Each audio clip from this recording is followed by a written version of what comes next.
Hi there, I'm James Osborne, the co-founder of the Recruitment Network, and this is the TRN Podcast.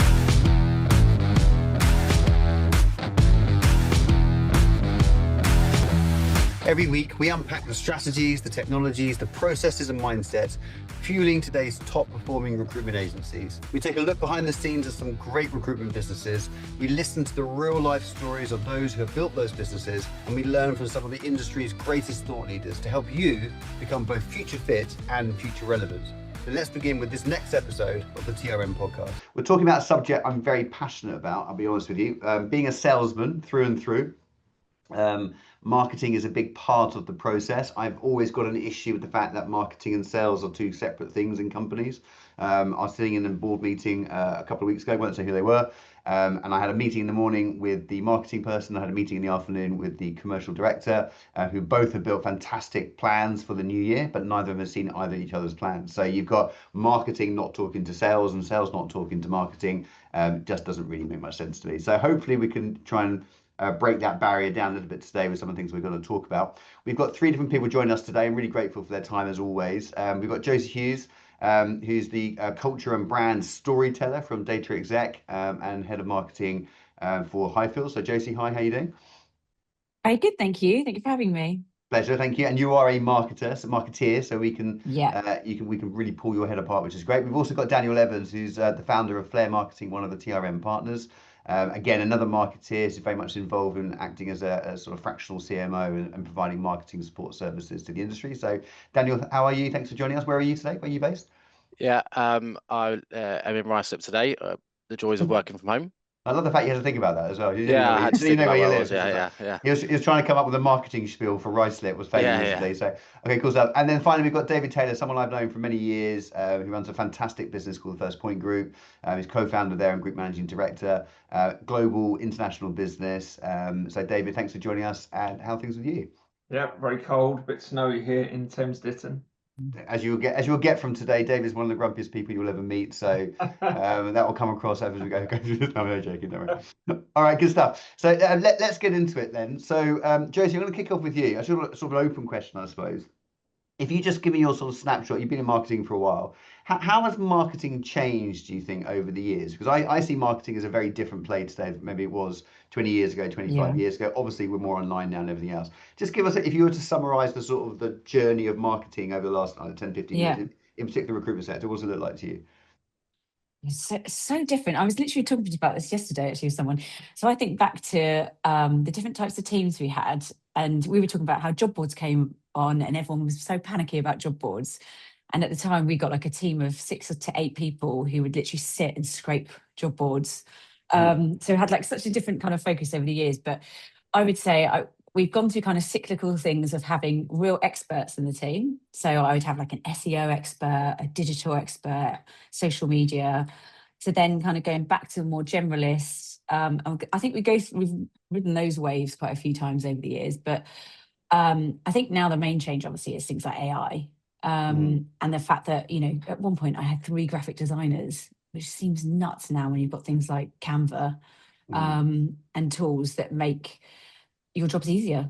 So yeah, I think you have to be a real adaptive person as a marketeer, don't you, and adapt to the market. But I think there's a lot of kind of good tools to help us now, and also fractional support. So people like Daniel, where before we'd try and do everything in-house. I think now if you've got companies that really focus on doing things in specialist skills, I think really change that kind of approach of have certain experts you need in-house, but there's so much opportunity to use tools and other companies now. It's probably my main difference.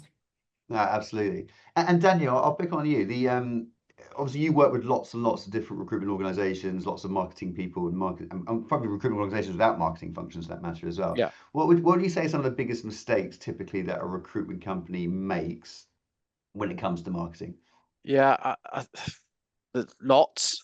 Okay. You know, from basic mistakes to, you just have to look at a lot of recruitment company websites where they just, lead with what year they were founded, or the fact that they're industry leading because they haven't thought enough about their audience, right? I think a lot of times as well, I see companies doing things for the wrong reasons. A lot of times they'll see the latest get rich quick scheme someone's posted on LinkedIn and they want to follow that, or they've seen a competitor do something and they'll want to do that rather than thinking about, okay, who's my audience? Who are we as a business? What are the objectives that we're trying to hit, and having a plan? And I think that one of those mistakes as a result of that is that they'll do something. And I had a business I was speaking to recently that had spent loads of time creating a report, and the detail in that report was really good, and its launch was or its distribution was 2 LinkedIn posts, and then they were on to the next because that was the next shiny thing.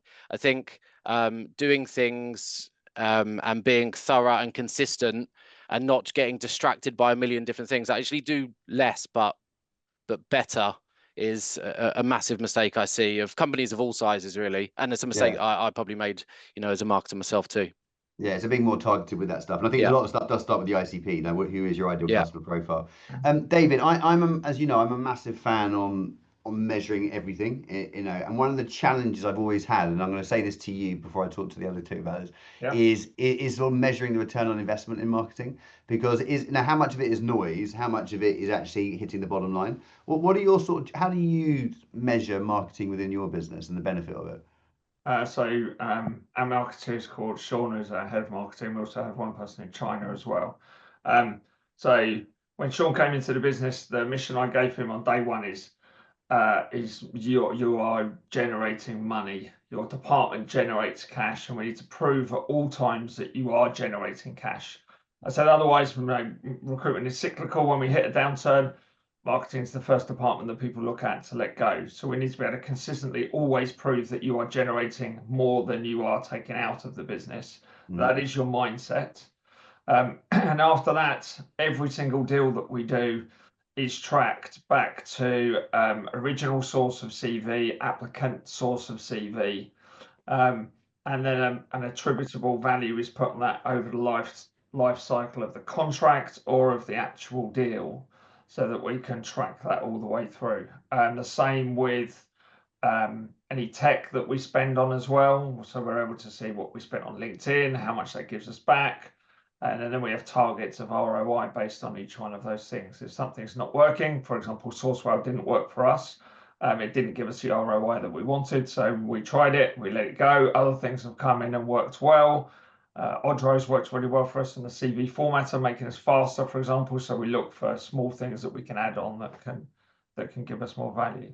So that's how we do it. But I think we're always thinking, I like the idea of like a HRBP. So our clients embed their human resources people into their teams for a reason, so they understand the business element of it. That's how we want our marketing to be embedded in the actual business decisions. They're not the colour and ink squad. If your question to Josie, I reckon 15, 20 years ago when we started, it was seen as a colour and ink squad. They made pretty things that we gave out to customers when we went. That's the exact opposite now. Now they're driving revenue. And that's the way we look at it. And how much that piece I mentioned before about the marketing team being aligned to the sales team? How do you do that? I mean, do they sit down every quarter and go, "This is the marketing plan, this is the sales plan"? No, not at all. No, we do that, but what we are literally, they sit with the sales team. They're completely embedded with them. Every person that comes into the business in their first 2 days will have a meeting with marketing.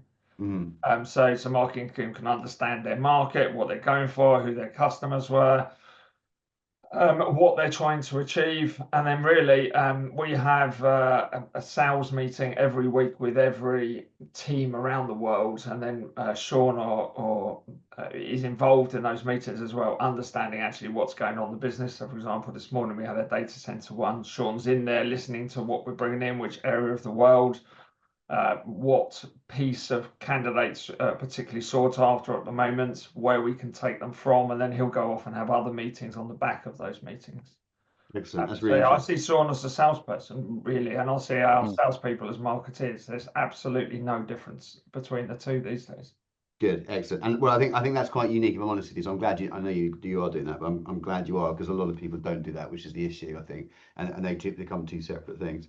For those of you listening in today, by the way, what we're talking about here is there's a concept called RevOps. I'm sure some of you are familiar with it, but RevOps, I think, is the new way of doing business development in a recruitment business, which is aligning sales and marketing together as one thing. I don't know if any of you on the call have a copy of our RevOps playbook that we've created. If any of you like a copy, just I don't know what you do on these things, just give a thumbs up in the chat or something, and we'll send you across a copy of the RevOps playbook, and you can take it, bastardize it, stick it in your business and use it. But that really brings together it's a guide on how to basically get marketing and sales and actually account management and customers delivery all living and breathing together sort of stuff. So pop that in the chat if you're interested, and we'll get it pinged across to you. Josie, I'm gonna come back to you a second. When we talk about marketing, obviously a big part of that is around the branding piece. I think, as you may know, I think we've just finished the first round of our social scaling program, which is sort of personal branding training course. It's been brilliant. We had one of the members close 320 grand's worth of business off the back of it, so I'm pretty chuffed by that, which is awesome. But that's that piece around driving my personal brand. I'm a recruiter. I'm famous on LinkedIn. I'm bringing in business, etc. Just talk to me your sort of thoughts and strategies, and with what you do, between personal branding and company branding, number one. And then number two, if it's the personal branding stuff, what are you asking, or how are you helping recruiters drive their personal brand, which is therefore bringing in more business, more candidates, etc.? Sure. Personal branding is such a tricky one. And I would say there's some people that do it really, really well, and there's some people that don't. And I think the mistake I probably made was trying to make everyone do it. So even with your social scaling, we've got some people joining that. It's picking the right people. So rather than saying, we want you to do it, they have to be up for doing it. They have to be the type of person. And I know that, again, the mistake I made was saying all future recruiters, especially with AI and everything, they have to be doing it. But if you can waste a lot of time as a marketeer, even there's a whole conversation around, like, do you write content for them? Do they do it? A real personal brand is someone who's passionate about their niche and their market. They're reading news, they're writing it themselves. And I think we trialed writing it for people, and things like Page really, really do help. But I think ultimately you've got to have something, because it's consistency. It's like you have to do it consistently, and you have to be online, you have to be interacting and talking to other people. So I think it's, first of all, I'd say the most important thing is getting the people that are really up for doing it. And our job is to sell why that's so important. And for me, like, the thing that keeps me up at night is how we're going to get hold of people in future. So it is harder and harder to get people to answer the phone. And if you're not known to someone and you're not in their contacts, you're not going to get those calls through in future. And I know some phones already, you have to leave a little message if you're not in their contacts for them to choose whether they answer the phone to you. So I think personal branding, when it comes to the individual, is so important, that they are talking to people and they're known. And spam emails, like, I think for us as a consumer, it's so good that we don't get as many spam emails anymore. I only get emails in my inbox that are companies that I've bought from and I know, or I've said I want to get them. So for us, like marketeers, getting emails and getting calls is harder and harder. Our job at brand level is to make sure that we're where people are, we're interacting with them, our content's coming up, so that our brand is well known and will appear in search in future. But for individuals as well, it's just as important. If they pick up the phone and they leave a message, they're known to people. Okay. So yeah, I think it's really important. And I think some of the people are going to do your course, which is great.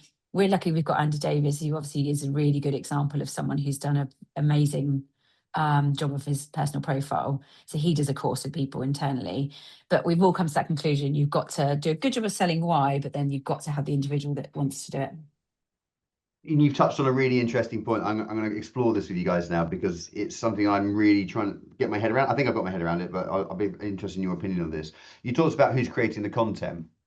So then that obviously leads into the question about AI. So surely now moving forward, the job of a business is to create agentic AI agents that have been trained in the language, the tone, the style of a particular recruiter. They understand your ICP as a recruiter, and then they're creating the content for the recruiter to allow and I was looking at the 80-20 rule. So 80% is created by AI, 20% is me then making it feel human and personal and real and that type of stuff.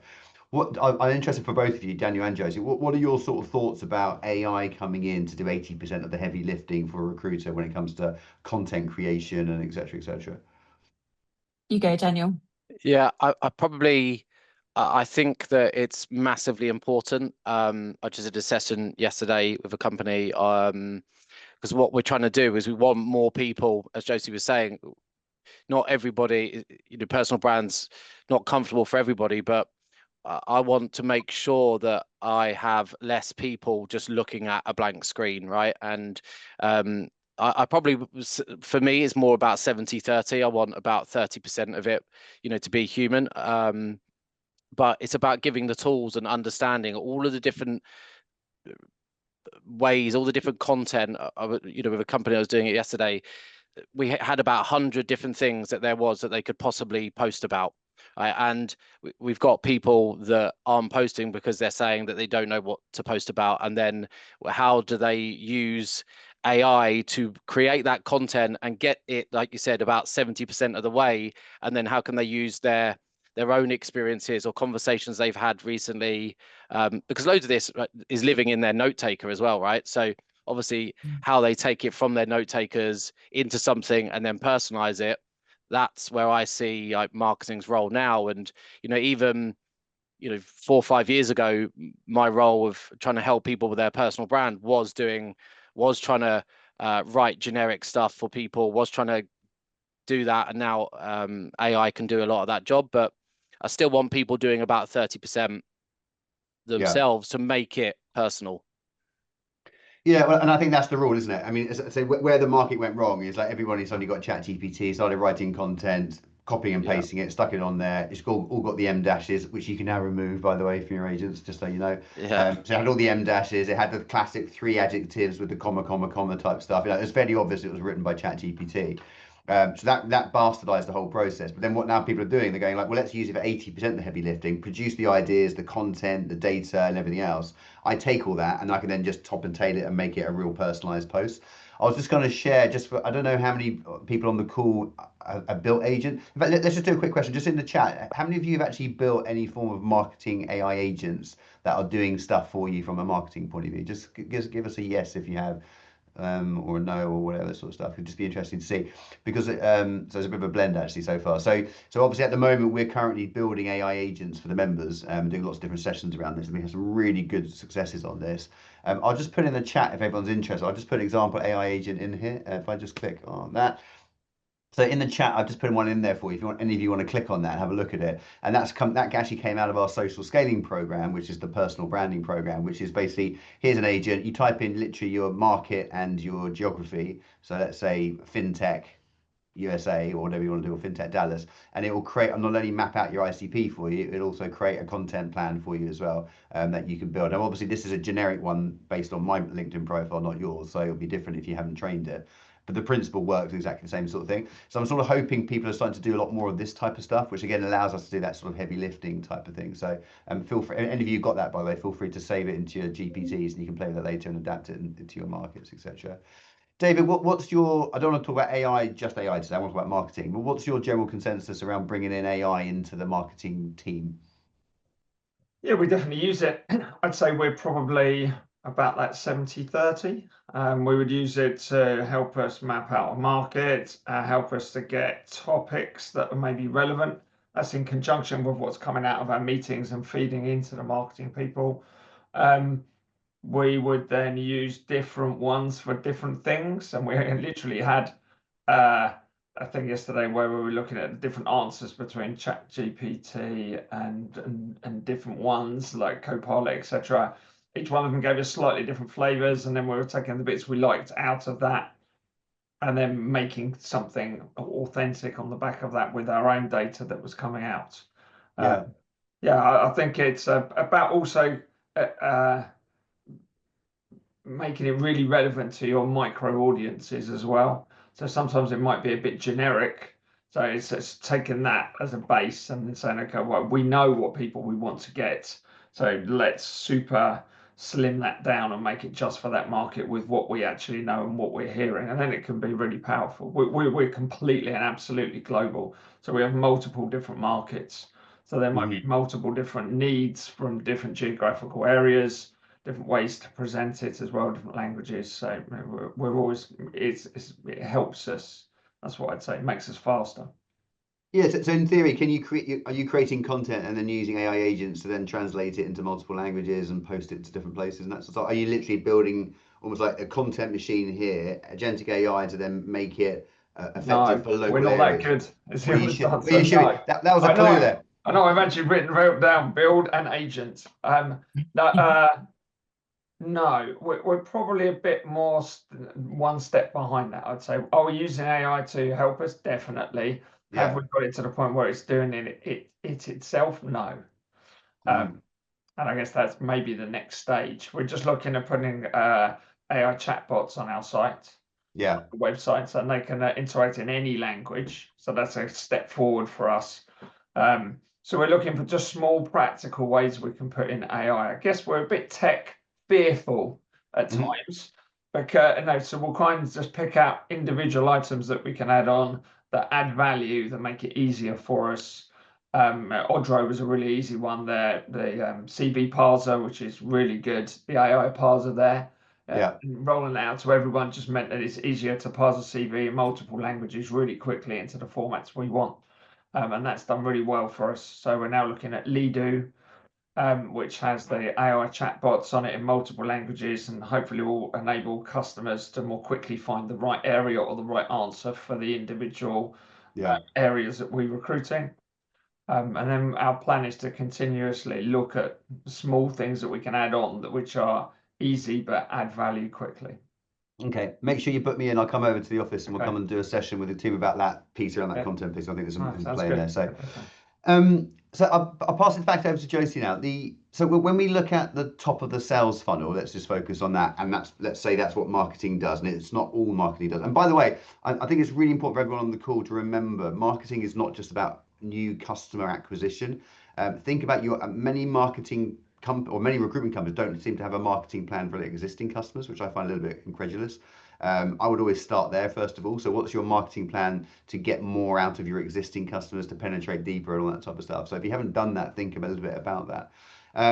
Josie, from a top of the funnel point of view though, when I talk to people about the top of the sales funnel, there's an omni-channel, there's multi-channels, there's multiple things happen.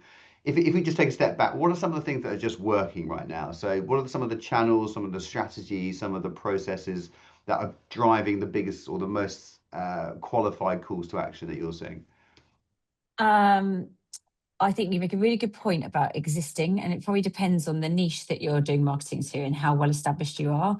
So quite a lot of the stuff that we do is to existing database. So we do automations, like automation campaigns and things like that, to existing as well as external.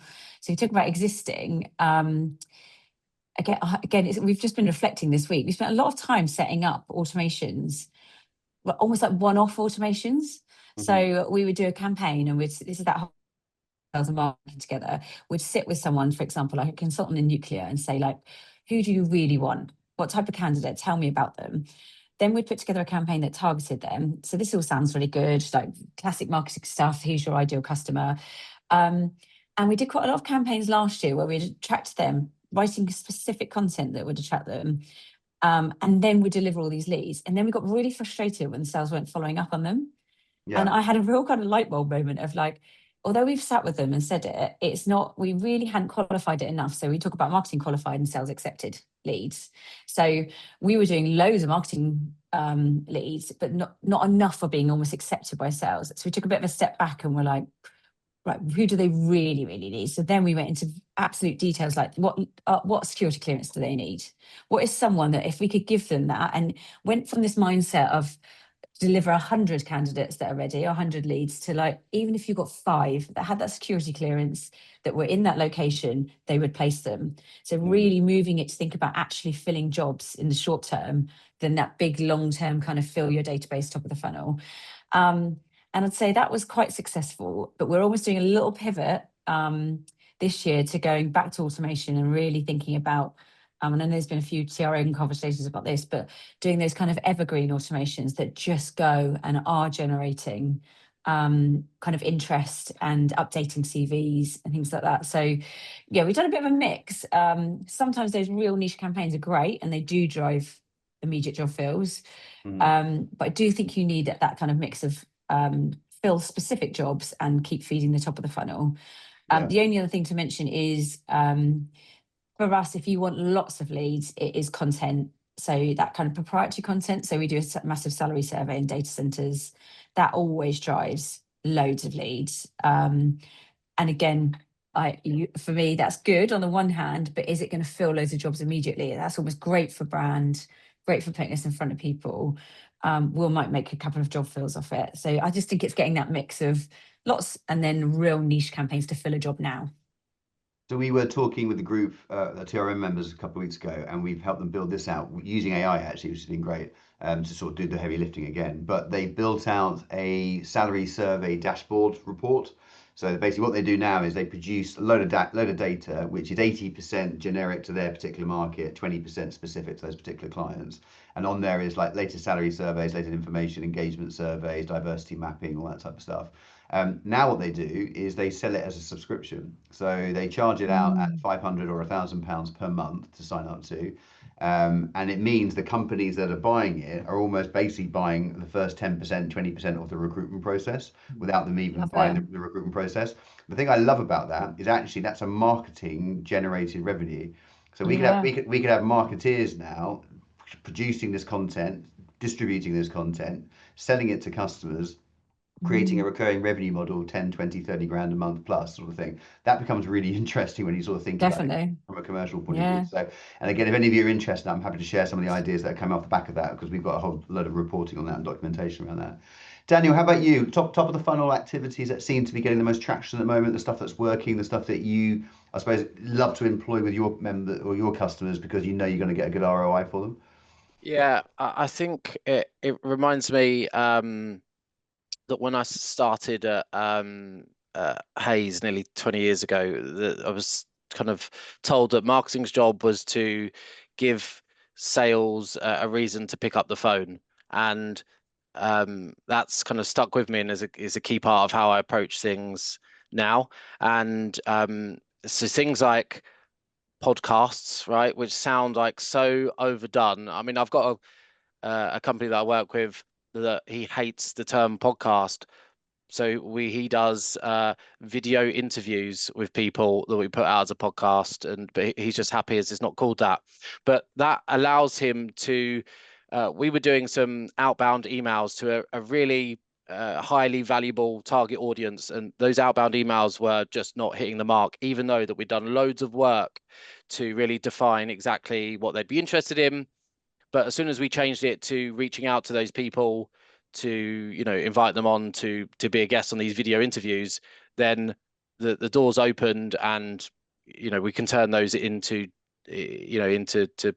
sales conversations. So things like that, and I think it's how that fits into like, we talk a lot in marketing about inbound and outbound, and what we try to do is a bit of an all-bound approach. So what we see is that we have a big focus on personal brand, and for a company, the personal brand might be their biggest way that they get inbound leads, but it's actually like the compound effect of the outbound with the personal brand to generate inbound as well. So it's like having a really joined up approach and not just sort of hanging your hat on like one method. But things like, I mean, I did my first salary survey in 2007. I've been doing them every year since in every type of company, and they've always, when you look back at like the annual results of marketing, salary guides have always been the biggest driver of actual revenue into the business from like a single campaign. So things like podcasts, building communities, that's massively important now. We're seeing that more with AI, that people are kind of are more hungry for those sort of personal connections. So building communities, that's a massive thing to get face to face and build credibility. So those are like the kind of tactics that are really working, but as part of an all-bound approach, really. Josie, the world is pretty noisy right now, right? So all these things that Daniel's talking about, you're absolutely spot on, Daniel, like podcasts, but they are everywhere right now. That's the problem, right? So they're bloody everywhere. So salary surveys, they're everywhere, essentially. So how do we cut through the noise on this one? How do we, when it's such a noisy place, when AI and automation is 10 times amplifying that noise, and you've got people who probably shouldn't be making any noise, but are making lots and lots of noise because they can now with tech and everything else. How do people cut through that? I mean, if I look at stats now, you look at some of the data, the reality is you've got, email campaigns aren't converting as well as they used to. Cold calling isn't converting as well as it used to. LinkedIn, you're not getting the right conversions as we used to because the algorithms are changing and so on and so forth. All this generally is because it's a noisier world. What's your take on how do you cut through that noise? I think for me, marketing is all about knowing your customer and creating value. So we've got to be where people are, your target audience is, and give them something of value. So when it comes to, like Daniel's so right, when it comes to community in future, because it's going to be harder to email people and call people, and even search is only going to show you results of companies that you've interacted with. We have to be where they are. And I think communities, so for example, setting up a networking group, it has to be different. It can't just be networking anymore. But for example, we're setting one up in data centers. We've done one for the marketing people within data centers, but we're now doing the talent. So that's anyone in HR and talent communities who are specifically in data centers, so within your niche. Get them together because they all want to hang out with each other and learn from each other, but creating it so it's a workshop. So they come along and you get speakers. It's because we're in such a good position where we get to see what all different clients are doing. So if you've seen someone that does a really good job of recruiting someone from ex-forces or someone who's really good at diversity recruitment, get them to speak, but do it in such a tangible way that you can say to people, you can come, you can meet people, but you're going to leave with ideas and see how other businesses have done it. So again, it is almost going back to those. And again, I think in person is just going to become more and more desired, and you can't always do in person. So thinking about doing some online, but getting these people together and giving them something that helps them to do their job better. And off the back of those events, they'll talk about you online, your brand will get shared, and you'll be in their kind of world so that you appear in their searches and they'll answer the phone to you. I think you've answered a couple of really important questions that people don't ask themselves. And that's that piece around be where your ICPs are, but also be there when they are there as well. I don't think people really think about that. Go, here's my target customer. I've done a bit of a map. It's a CFO in Berlin. They look like this, blah, blah, blah, blah. What we're not saying is at what time of the day are they online? Are they looking for information and insights? Where do they go to get that information and insights exactly? And therefore, if we know where they are and when they're there, that's where we should be at that time. It's fairly bloody obvious. But if you think about it, most recruiters post content, I find, when they get time to do it on the platform of their choice, as in I'll post a bit of content on LinkedIn at 11 o'clock, so I'm having a coffee break type stuff. That sort of defeats the whole point of what targeted marketing is about, right? And what's their pain? That's the most important thing, is what are they actually searching? They're not searching for, a lot of the time, CFO jobs. So and again, if you think now, people are even less going to search for keywords, they're going to search for like questions or ask Google or Alexa or ChatGPT to help them with a problem.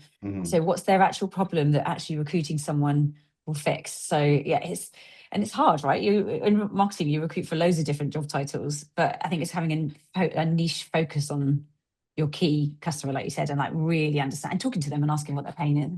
100%. And it's even harder when you're David and you've got offices all over the world as well. So you're trying to do it across your ICPs. You've got this incredible amount of ICPs right there kicking in. I want to bring a word into this, which I think is going to be the number one word in RevOps sales marketing for 2026, which is trust.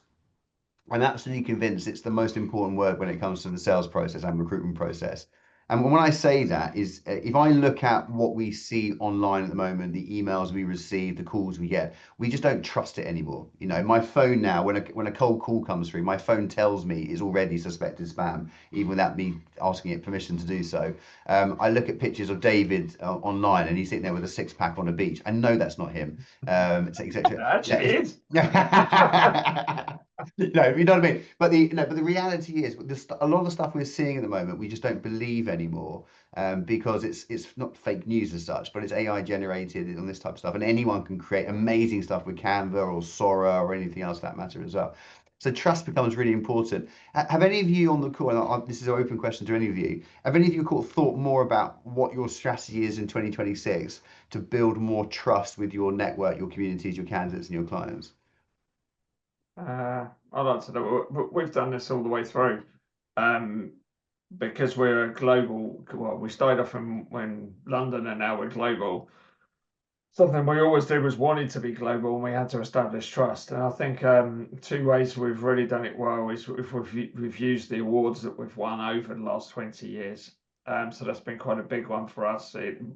It's not really a puff out your chest for us. It's just a validation that we are a serious company. And, some of those awards we were talking about before, like the Recruiter Awards got like 14 people in it. And I think we've won that 12 times, that gives some backup to what you're saying. I think the other one is testimonials. We use testimonials a lot. So we're able to back up, this is what we can do. We understand your pain points, and these are people that have used us for exactly that, and then continuously use those in our, let's say, and maybe in our closed marketing, in our individual marketing as well. So that's worked well for us, and we've done that for 21 years. So and it just puts you at the top of that. I think that also links in well to answer engine optimization. Yep. So I think most people, we have Google Analytics or Google Leads and everything else come through, and the channels which it comes through, we track every single channel that every lead comes from and every placement comes from as well. And we also track the sales methodology. So I'm able to tell where that customer came from. Is it a cold call? Is it a LinkedIn outreach? Is it email outreach? Is it a candidate regen? Is it a client regen? Is it a candidate intro, a client intro? Previously worked for us. We have a pie chart that gives exactly the information of where it all comes from. But I think just recognizing that SEO and AEO is really important now, because that all feeds into where you're shown on a chart. And we definitely see that the engine answer optimization is going upwards. So by having that content that's multi-channel as well, that's where ChatGPT or whoever is looking for. They're looking for validation. That's how it works. So the more points it can validate across different sources, that's how it rises you up on the top. Yeah, fantastic. And yeah, no, 100%. And just as you were mentioning ChatGPT, then I've got a session, because some of you asked in the chat about how do you actually build these things, or how do you do this sort of data survey thing, etc. I've got a session running. I think it's tomorrow. I'll put it in the chat in a second, which is a building AI agent session. So we're actually going to do a live sort of 45-minute session on how to build AI agents. So if you're a marketing person, you can build a marketing agent there and then, etc., etc. So I'll put the link in a second. Jennifer, that will help you. I know that was your question that you had. We've been doing these as live sessions around the UK. Actually, they've been really, really well received, which is great. So I'll put a link up here in a second. I'm going to close off because I'm just conscious of time. So this is a question to all of you one by one, and we'll start off with Daniel, just because you're the first one looking at. If you are launching a brand new recruitment company today from scratch, no legacy, complete blank canvas, clean slate, in the next 90 days, in that 90-day sprint, what would your marketing strategy look like? What would it be focused on? I'd choose one thing. I think that would be the main thing, to not try and do everything and do it badly. So I'd think about, we've mentioned loads about ICPs. I'd be really clear on where they are, what they're doing. Is it a LinkedIn newsletter? Is it a community? Is it telling stories on video that we need to do in terms of, just talking about all the importance of building trust? What I would just make sure I did in the first 90 days was do one thing, but do it well and do it consistently, rather than try and be scattergun and try and do everything, because you see something on LinkedIn telling you that, then you see something else. Do one thing, nail that, and then go from there. Fantastic. Okay, good stuff. Josie, how about you? I would focus on getting to know market and getting to know the customers. So set up all the kind of tools and the AI and everything you need, so that all of the grunt work's taken away and consultants can just concentrate on building relationships, face-to-face time, going to all different events, and really immersing yourself, building community. My short answer, probably. Perfect. Brilliant. Thank you, Josie. And David, to close off. If it was brand new in 90 days, I would just focus on speaking to candidates, as many as you can. Understand the market, understand the pain points, what's lacking, understand who they're interviewing with, what's moving, who's the best companies, who's the worst companies. Drag as much information as you can out of that. And then from that, you can look at who would be the ideal customer in the background. And the final thing is I'd work on a good outbound sales flow, and that's marketing to me. So what do you lead with? Is it a LinkedIn message first? What comes second? What comes third? A call, backup, an email, a WhatsApp? Getting your flow and going through that flow as much as you possibly can, and then optimizing it, and then adding in touch points in the middle. A touch point could be a call, it could be an email, it could be a bit of MI. How do you get that flow and build on those flows? Because ultimately those flows are the things that get you jobs at the end of the day, and then you're off and running. And it's interesting, what you just described there is old school recruitment, right? The principles haven't changed. It's like start with your candidates and put it out from there. The wrapping maybe have evolved, but the actual principles haven't changed. And I think I keep saying this to everyone, is this, let's not reinvent the wheel here. Let's just make sure the wheel is fit for purpose. And it's as simple as that. So that's what we've always said, like, how can we add in simple things with AI and other things that augment or make it faster to do what we're doing. The basic thing is that none of us would exist. It's a client and a candidate, understanding them, and do they know, like, and trust you, and how do you use other things to get that know, like, trust. That's very simple. We said that on literally sitting in my business partner's lounge 22 years ago. We wrote know, like, trust, and how do we get to the point where they do that, and we're still doing it 20 years later. Excellent. Okay, well, let's take that away from today then. No, like, trust is exactly what it is. Daniel, Josie, David, I really appreciate your time today. Thank you for sharing your insights and ideas. Hopefully everyone who's listening today found that of use. Have a great afternoon, and we'll see you very soon. Take care. Thanks. Bye. And that's a wrap for this episode of the TRN podcast. Thank you for listening. And make sure you grab the free episode toolkit. All the links are in the description. And click follow in your podcast app so you can get notified of our next episode. If you want to get more out of your business and your people, then please unlock 30 days from our platform, TRN World, for free. And help yourself to all our training content, our guides, our templates, and peer insights. You can get started at trnworld.com/trial. And finally, if you found this episode of the TRN podcast of use, please share it with your network and tag TRN on any socials with your takeaways.